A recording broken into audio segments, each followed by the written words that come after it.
Okay, let's talk geometry. So in these notes, we're going to be looking at the area and perimeter of parallelograms. And so we're going to talk about what parallelograms are and how to find the area and the perimeter. So first of all, perimeter and area are two very common features or aspects of shapes in geometry. So perimeter is the distance around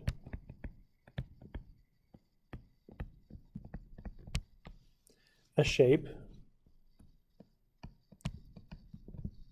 So it's kind of the sum of the outside, the sum of the sides of a shape. And the area is the surface covered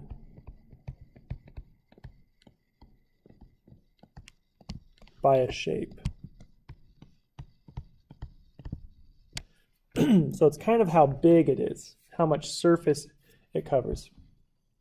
So we're going to talk about kind of just three distinct shapes, all parallelograms. So a parallelogram is a quadrilateral which has four sides where opposite sides are parallel. So that's a parallelogram, and that's why parallel is in the name. It's right there in the word parallel. So a parallelogram has opposite parallel sides. Both pairs of opposite sides are parallel to each other.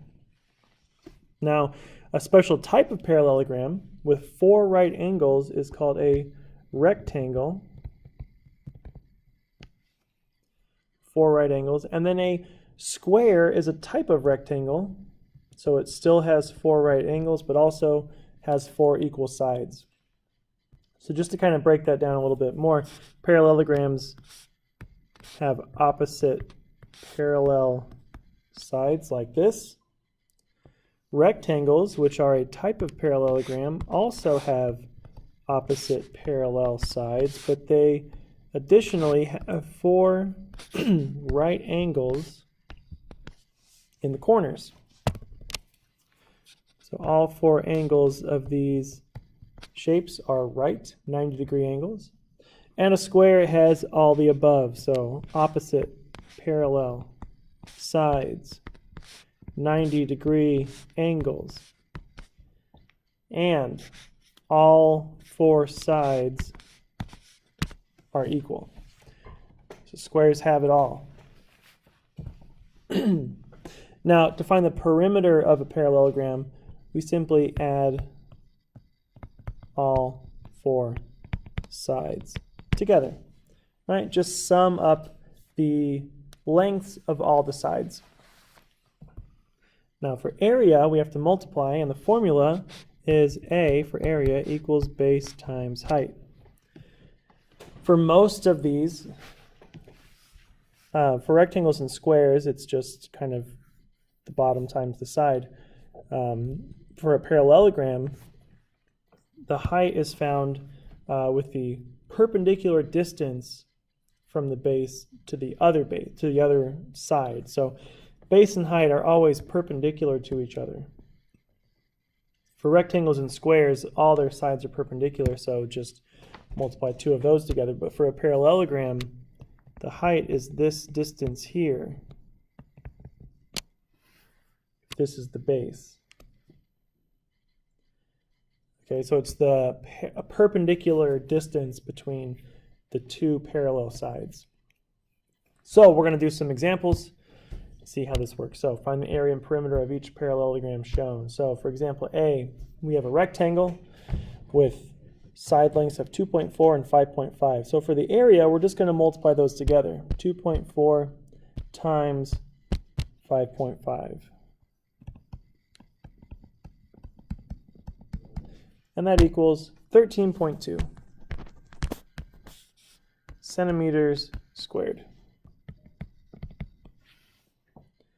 Okay, now for perimeter, we have to add up all four sides. So not only do we add 5.5 and 2.4, but we add another 5.5 and 2.4. So what you can do, though, is just add 5.5 plus 2.4, and then you can multiply that sum by 2. And that saves you a little bit of button pushing here. Just like that. So we get 26.4 And often you can just do that in your head, but it's okay to use a calculator to make sure. Okay, so find the area, we do base times height. To find perimeter, add up all four sides. Example B, we have a square. We know it's a square because all four sides are the same. And we can just kind of look and see these are 90-degree angles. So for the area, we do 12 times 12, and that equals 144 meters squared. For the perimeter, we add up 12 plus 12 plus 12 plus 12, or 12 times 4, which is 48 meters. Okay, so we use meters squared, or units squared for area because they cover square units. And we use simple units, meters or inches, for the perimeter because we are measuring length or distance. Example C, here's a parallelogram, and the height here is shown like this. The perpendicular length between the two bases. So for our area, we have to know which lengths to multiply. So we know this bottom one is also 2.5. So our area is 2.5 times 1.5, which is 3.75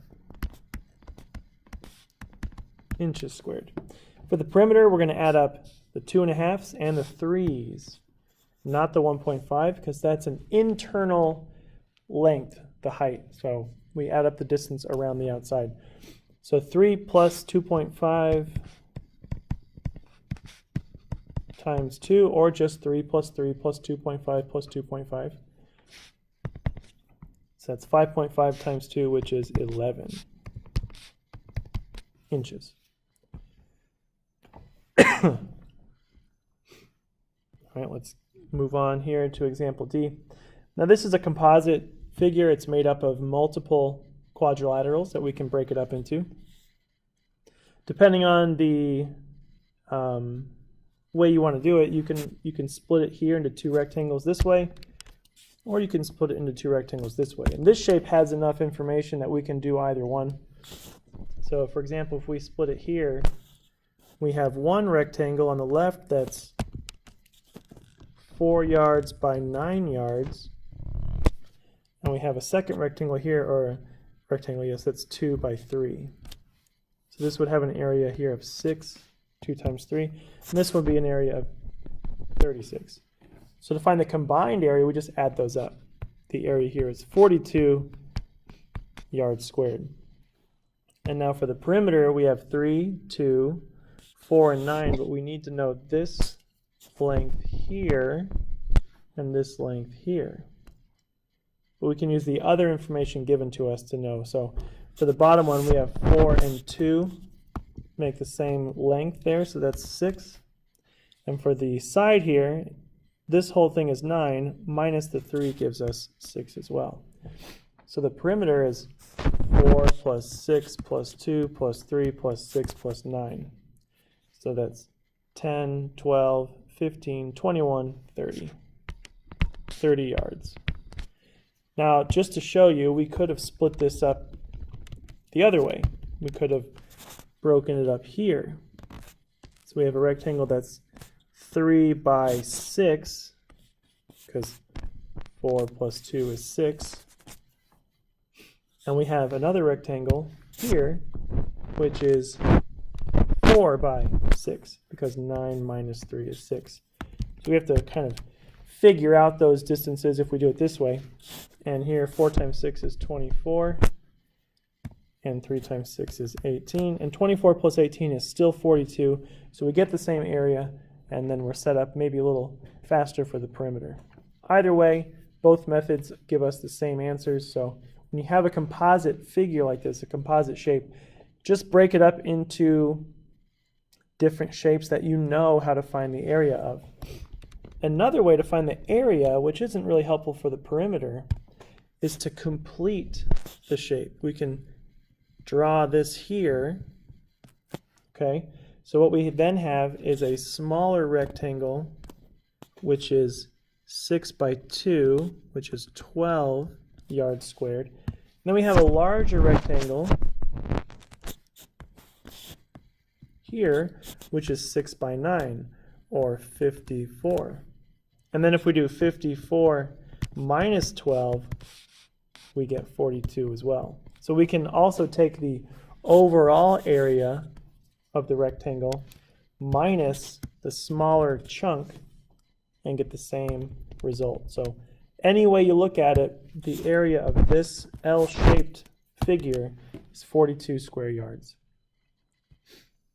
All right, so that's a very quick overview of area and perimeter for parallelograms. Area is base times height. The perimeter is the sum of all the lengths of the sides.